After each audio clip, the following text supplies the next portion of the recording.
नमस्कार, ANM news में आपका स्वागत है। मैं अभिजीत नंदी मजुमदार आपके साथ एक अनोखे अंदाज में विस्तारित बातचीत करने के लिए बैठा हूँ। किसके साथ बातचीत करेंगे, किस विषय में बातचीत करेंगे, आपको बताएंगे। बताने से पहले एक चीज़ मैं बताना चाहूँगा, मैं जिस टेबल के सामने अभी फिलहाल बैठा हूँ, ये ऐतिहासिक टेबल सीवी रामन द्वारा इस्तेमाल किया गया टेबल है। इस टेबल के समेत बाकी चीज़ों को लेकर और चर्चा करेंगे। जी हाँ, हम हैं अभी यागायोग भवन में। हाँ, हमारे साथ हैं चीफ पीएमजी श्री नीरज कुमार जी। नमस्कार नीरज जी। नमस्कार। हमारे साथ बातचीत करने के लिए शुक्रिया, कीमती वक्त आपने निकाला है। बहुत व्यस्त इंसान हैं आप, और डाकिया के ज़माने में जिस तरह से पूरा पोस्टल डिपार्टमेंट आजकल काम कर रहे हैं, उसमें जाहिर सी बात है कि आप बहुत व्यस्त रहते हैं। सबसे पहले जो सवाल पूछना चाहेंगे, सबसे पहले जो जानना चाहेंगे कि ये जो सीवी रामन की टेबल है, इस तरह की ऐतिहासिक चीज़ें भरी हुई हैं पोस्टल डिपार्टमेंट में, इस बारे में थोड़ा सा आप दर्शकों के लिए थोड़ा सा और खुलासा कर दें। जी हाँ, कोई भी अतिथि जब हमारे यहाँ आता है, सबसे पहले उसकी नज़र इस टेबल पर पड़ती है, and then we have something to talk about. 1907 में सर सीवी रमन ने ऑडिट डिपार्टमेंट ज्वाइन किया था एज ए सिविल सर्वेंट, और उन्होंने डाक विभाग के ऑडिट के लिए उनकी पोस्टिंग हुई थी। तो इस तरह से उनका जीवन डाक विभाग से शुरू हुआ, और आगे तो आप जानते हैं द हिस्ट्री, विज्ञान के क्षेत्र में उन्होंने कैसे पदार्पण किया। उनकी ये जो मेज है, उनका ये जो टेबल है, तब से हमने बड़े सहेज के रखा है। और करीब 10-1 साल पहले इसको, जो हमारे महालेखाकार से संबंधित विभाग था हमारे यहाँ, वहाँ से ला के चीफ पोस्ट मास्टर जनरल के कमरे में इसको हमने थोड़ा रिफर्बिश किया, और तब से ये है हमारे पास। बिल्कुल, इस तरह की और चीज़ें, ऐतिहासिक चीज़ें हैं, खासकर जीपीओ जो हमने खुद जाना है, देखा है, हम लोगों ने बताया भी है कि फोर्ट विलियम, जो आज फोर्ट विलियम माना जाता है, that is not the original fort William. Fort William was the GPO, जो पहले ओरिजिनल फोर्ट विलियम जो कहना चाहिए वो जीपीओ था, और जीपीओ में ऐतिहासिक चीज़ें बहुत सारे हैं। तो उसको लेकर आपका आज के तारीख में what are your plans for the GPO आने वाले दिनों में? यस जीपीओ का जो इतिहास है, वो हमारे देश का जो वो इतिहास का पीरियड जो ब्रिटिश हिस्ट्री के नाम से जाना जाता है, उससे लिंक्ड है। ये हमें कहना चाहिए कि जो ऑर्गेनाइज्ड पोस्टल सर्विस है, उसका इवोल्यूशन, उसका विकास, जीपीओ का अस्तित्व में आना, ये सब जुड़े हुए हैं। तो एक तरह से आप ये समझिए कि जो हमारा जीपीओ है, वो हमारे पोस्टल सर्विस के एवोल्यूशन का विटनेस रहा है, और ऐतिहासिक चीज़ों के अलावा आधुनिकता की तरफ हमारा विभाग कैसे बढ़ रहा है। इस समूचे कालखंड को और इस सारे घटनाक्रम को अपने सामने होता हुआ देखने वाला ये जो हमारा मॉन्यूमेंट है, ये जो शानदार हमारी इमारत है जीपीओ की, वो खड़ी है। जीपीओ एक विशाल भवन है, दफ्तर है, और आप जानते हैं कि ये ओरिजिनल फोर्ट विलियम इसी जगह पर हुआ करता था, और पलासी की लड़ाई जो हुई उसके ठीक पहले फोर्ट विलियम पर आक्रमण हुआ था, और वो ध्वस्त हो गया था। बहुत समय तक वो उसी स्थिति में रहा, और फिर 1864 से उसको बनाया जाने लगा, और 1868 में जो जीपीओ का भवन है वो बन के तैयार हो गया। तब से जीपीओ का जो ये रूप है आप देख रहे हैं, इस रूप में जीपीओ 1868 से जो है वो खड़ा है। तो तब से उसके बाद पूरे भारत में डाक और तार विभाग के रूप में इसका जो है सेटअप हुआ, और डाक विभाग, डाकिया, डाक सेवा विभिन्न रूपों में इस देश में पूरी तरह से फैलकर और सेवा प्रदान कर रहा है। आज हमारे देश में 1.5 लाख से थोड़े ज़्यादा जो हमारे डाकघरों का नेटवर्क है, पूरी तरह टेक्नोलॉजी इनेबल्ड हो गया है। तो एक ज़माना जब था, जब हरकारा एक बर्छी लेके और कंधे पर झोला लेके जंगलों से गुजरते हुए डाक को ले जाता था। उसके बाद डाक बंगलों की अवधारणा हुई, और उसके बाद यातायात के विभिन्न माध्यमों को इस्तेमाल किया जाता था। पालकी पर भी डाक की बोरियां जाती थीं, नदियों में नाव से जाती थीं, बैलगाड़ी का इस्तेमाल होता था, और बाद में रेलगाड़ी वगैरह के आने से उनका इस्तेमाल होने लगा। 1911 में पहली बार एयर मेल का इस्तेमाल हुआ जब इलाहाबाद से नैनी के बीच में हवाई जहाज़ उड़ा के और हवाई डाक की शुरुआत की गई। भारत विश्व में ऐसा पहला देश था जब एयर मेल की शुरुआत इस तरीके से की गई। उन दिनों से लेके और आज डाक विभाग ने कई रूप देखे और आज डाक विभाग पूरी तरह टेक्नोलॉजी से लैस होकर आधुनिकतम डिजिटल टेक्नोलॉजी के द्वारा जनता की सेवा कर रहा है। मुझे ये बताते हुए आपको बहुत खुशी होती है कि जो हमारा पश्चिम बंगाल सर्किल है, जिसमें सिक्किम, पश्चिम बंगाल और अंडमान निकोबार भी शामिल हैं, जितने भी हमारे गांव के डाकघर हैं, सब जगह मोबाइल के द्वारा डाक सेवा देने की व्यवस्था हुई। उसके पहले रूरल आईसीटी एक इंस्ट्रूमेंट होता था, वो भी एक मोबाइल चिप बेस्ड ही इंस्ट्रूमेंट था। उसके बाद मोबाइल के द्वारा जो टेक्नोलॉजी के नए चरण में डाक सेवा देने की शुरुआत हुई है और हर एक ऐसे दफ्तर में मोबाइल फ़ोन का इस्तेमाल किया जा रहा है। और मुझे आपको बताते हुए खुशी हो रही है कि 7,200 से ज़्यादा मोबाइल फ़ोन का इस्तेमाल सिर्फ डाकघरों के द्वारा, गांव के डाकघरों के द्वारा समस्त डाक सेवाएं प्रदान करने में इस्तेमाल होता है। साथ ही साथ आपको जानकर खुशी होगी कि पोस्टमैन भी जो हमारे डाकघरों के पत्रों को और पार्सल की डिलीवरी करते हैं, उसमें भी मोबाइल का इस्तेमाल हो रहा है, जिसमें करीब 5,500 मोबाइल फ़ोनों का इस्तेमाल हो रहा है। तो अकेले हमारे पश्चिम बंगाल सर्किल में करीब 13,000 mobile phones are being used only to carry out delivery and other kinds of services. उसी प्रकार से आज अगर हमें देखना है कि कोई डाकघर खुला कि नहीं खुला, तो देश में हमारे निदेशालय में जो हमारा मॉनिटरिंग नेटवर्क है, उससे खबर हो जाती है टेक्नोलॉजी के द्वारा कि पोस्ट ऑफिस ने आज लॉगिन किया कि नहीं किया। तो लोगों को जान के हैरत होगी कि आज डाकघर खुलने को डाकघर के लॉगिन करने की शब्दावली से पहचाना जाने लगा है। और इस तरह से टेक्नोलॉजी का इतना प्रसार हो गया, आज हमारे सारे डाकघरों में 6,500 से ज़्यादा कंप्यूटरों के द्वारा, डेस्कटॉप कंप्यूटरों के द्वारा डाक सेवा दी जाती है। और अभी 7,000 से ज़्यादा हमारे जो गांव के डाकघर हैं, वहाँ मोबाइल से हम सेवा प्रदान कर रहे हैं। और 1,800 से ज़्यादा जो हमारे विभागीय दफ्तर हैं, डाक सेवा हैं, डाकघर हैं, या जो दूसरे हमारे दफ्तर हैं, वहाँ आजकल जो इंटरनेट की सेवा है, उसकी कैपेसिटी को हम दुगना करने में लगे हुए हैं और फाइबराइजेशन भी करने में लगे हुए हैं। तो ये सब जो हमारी जो चीज़ें हैं, उनसे हमारी जो कार्यशैली है, हमारी कोशिश है कि टेक्नोलॉजी इनेबल्ड हो और जो भारत में एक डिजिटल संचार क्रांति है, हम उसके न सिर्फ हम उसमें शरीक हों, बल्कि हम उसके वाहक भी हों, हम उसके दूत भी हों और देश के कोने कोने तक, गांव-गांव तक उसके जो फल हैं, उसके जो सुपरिणाम हैं, वो जनता तक हम पहुंचा सकें। जी बिल्कुल। ये तो गई टेक्नोलॉजी के बाद मैं फिर दोबारा जीपीओ में आना चाहता हूँ, क्योंकि कलकत्ता की शान माना जाता है जीपीओ। तो इसमें इसको लेकर आने वाले दिनों में आपका क्या क्या परिकल्पनाएं हैं? जीपीओ, जैसा हमने बताया, जीपीओ का जो भवन है उसके 150 वर्ष हो चुके हैं जी। और जो जीपीओ की जो अवधारणा है, जब भारत में ब्रिटिश का पदार्पण हुआ, उस समय से ही 1700 से भारत के अलग अलग हिस्सों में डाकघर का जो ये आधुनिक रूप हम देखते हैं, पोस्ट ऑफिस खोलने की शुरुआत उन्होंने की। तो तब से आज तक जो जीपीओ और डाकघर की अवधारणा है वो इतनी पुरानी है। तो निश्चय ही जो जीपीओ है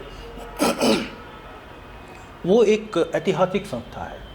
वहाँ पर हमारे पास एक पोस्टल म्यूज़ियम है जहाँ के पुराने अद्भुत उपकरण रखे हुए हैं। आपको जान के बहुत खुशी होगी और हैरानी होगी। तो म्यूज़ियम जो है, उस म्यूज़ियम में क्या बाहर के लोग, स्कूल के बच्चे, इन लोगों को आप आने देंगे या इनको सैर कर सकते हैं वो म्यूज़ियम?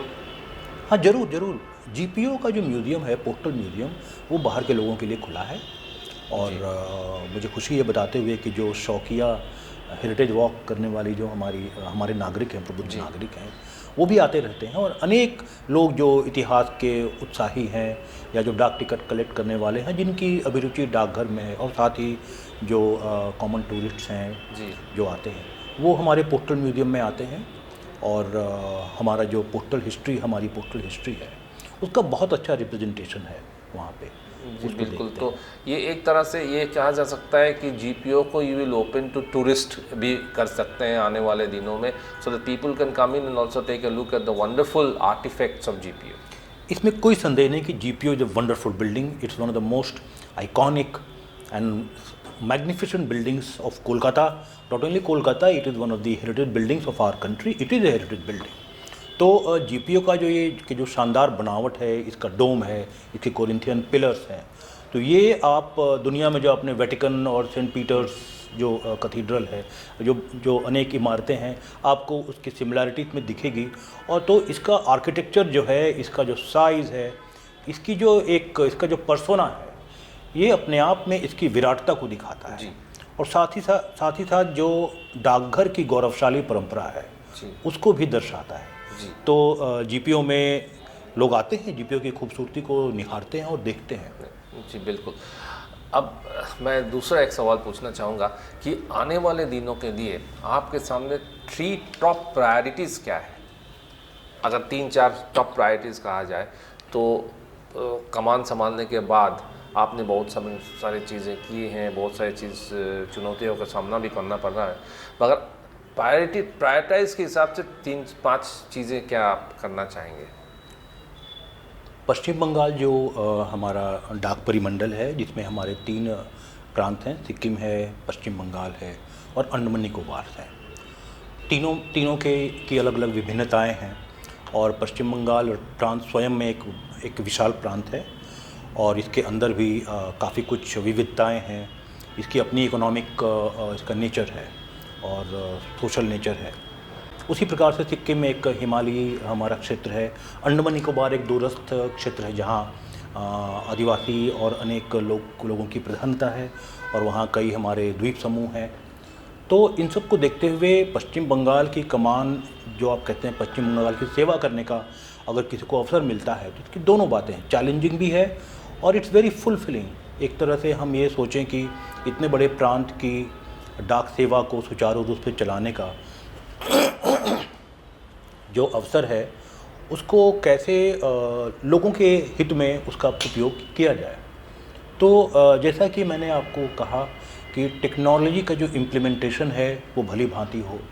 जो हमारे 1800 से ज़्यादा हमारे विभागीय दफ्तर हैं, जितने पोस्ट ऑफिस हैं, आरएमएस है, वहाँ हमारा फाइबराइजेशन, वहाँ हमारे इंटरनेट की जो क्षमता है, बैंडविड्थ है, उसको बढ़ाने की हमारी मुहिम बहुत तेज़ी से चल रही है, जिससे डिजिटल तरीके से डाक सेवा लोगों तक त्वरित गति से पहुंचाई जा सके। साथ ही में हम सब जानते हैं कि कहीं भी जो इकोनॉमिक एक्टिविटी होती है, लोगों की आय बढ़ती है, लोगों की खर्च करने की क्षमता जब बढ़ती है और लोगों की आवश्यकताएं जब बढ़ती हैं, तो और साथ ही साथ इंटरनेट और मोबाइल का जो पेनिट्रेशन है, जो भारत में रिवोल्यूशन हो रहा है, इस सब के मिलने से ई कॉमर्स की वृद्धि होती है। ई कॉमर्स के साथ साथ लोगों की जो खरीदने की जो एक्टिविटी वो बढ़ती है, तो उससे हमारा जो पार्सल बिजनेस है उस पर प्रभाव पड़ता है। तो आजकल के ज़माने में इंटरनेट और मोबाइल के पेनिट्रेशन के बढ़ने की बदौलत और जो भी इकोनॉमिक एक्टिविटीज़ बढ़ रही है गाँवों में, शहरों में, छोटे शहरों में, तो हमारा जो स्वरूप है कि गाँवों में और छोटे शहरों में हमारी प्रेजेंस स्ट्रॉन्ग है और जो लोगों की डिमांड है पार्सल की, उसके मैच हो जाने से हम किस परफेक्ट तरीके से लोगों की पार्सल की डिमांड को फुलफ़िल कर सकें, उसके लिए हमारे विभाग ने भी बहुत प्रयास किए हैं। जैसे डाकघर में पार्सल के काउंटर हों, उसके लिए हमने भी ये प्रावधान रखा है कि बड़े बड़े डाकघरों में पार्सल के अलग काउंटर बना दिए जाएं। पार्सल की सेवा बड़े डाकघरों में शाम तक और रात तक हो, कहीं कहीं 9 से 10 बजे रात तक भी आप अगर जाएंगे पार्क स्ट्रीट में और कुछ बड़े डाकघरों में पार्सल बुकिंग होता हुआ आपको मिलेगा। हम ये भी कोशिश कर रहे हैं कि शीघ्र ही 24 घंटे पार्सल बुक हो, ऐसा भी हो जाए। अब अगर पार्सल को बुक करने आप जाते हैं तो उसकी पैकेजिंग एक बहुत बड़ा चैलेंज है। पार्सल पैकेजिंग के भी हमने सेंटर्स खोल दिए जहां मशीनें हैं, पार्सल के पैकेजिंग के सामान हैं। तो हमारी प्रायोरिटी है कि हमारे लोगों की जो ये आवश्यकता है ये पूरी हो, साथ में उन्हें हर बार डाकघर नहीं आना पड़े पार्सल बुकिंग करने के लिए। तो अभी हमने पश्चिम बंगाल में 17 प्लेसेस में मोबाइल पार्सल की सेवा उपलब्ध कराई है, जहां गाड़ियों में, डाक गाड़ी में हमारे लोग जाते हैं और on the spot parcel book करके लोगों के पास से ले आते हैं। तो किसी को अगर डाकघर ढूंढने में, डाकघर में लाइन में खड़े होने में या स्वयं समय निकालने में कोई सुविधा होती है तो वो हमसे कांटेक्ट करें। इसके लिए हमने पार्सल हेल्पलाइन भी जो बनाया है, that is something that will be share with you.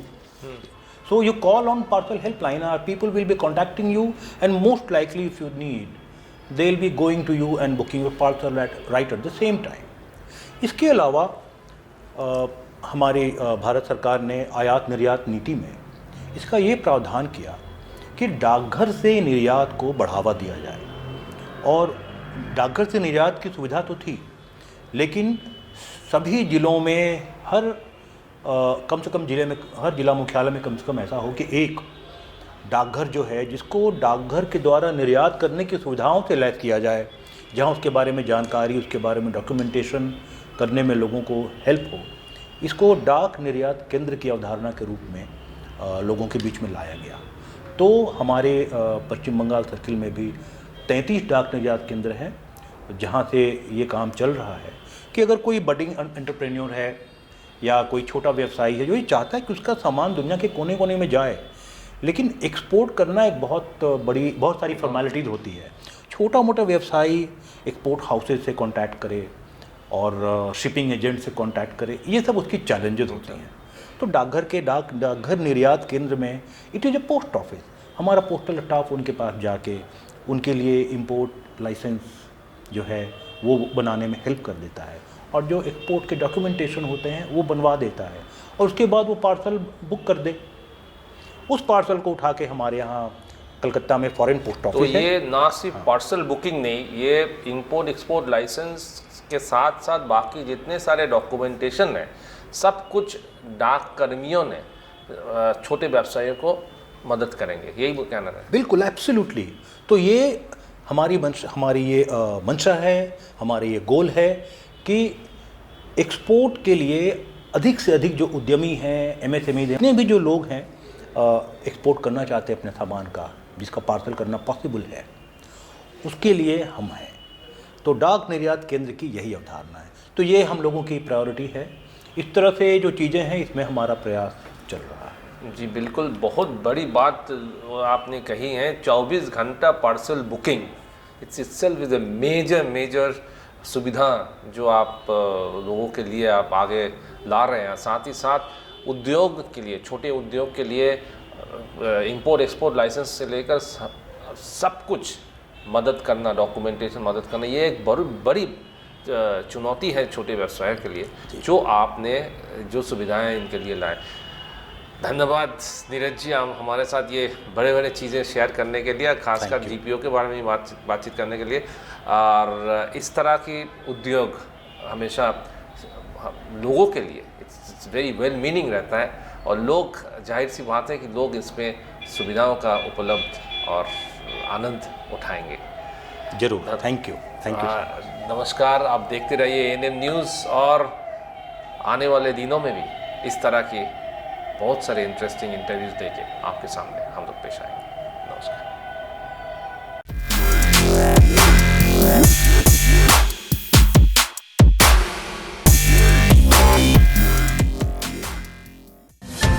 Please don't forget to subscribe our channel and also click the bell icon to get the latest updates.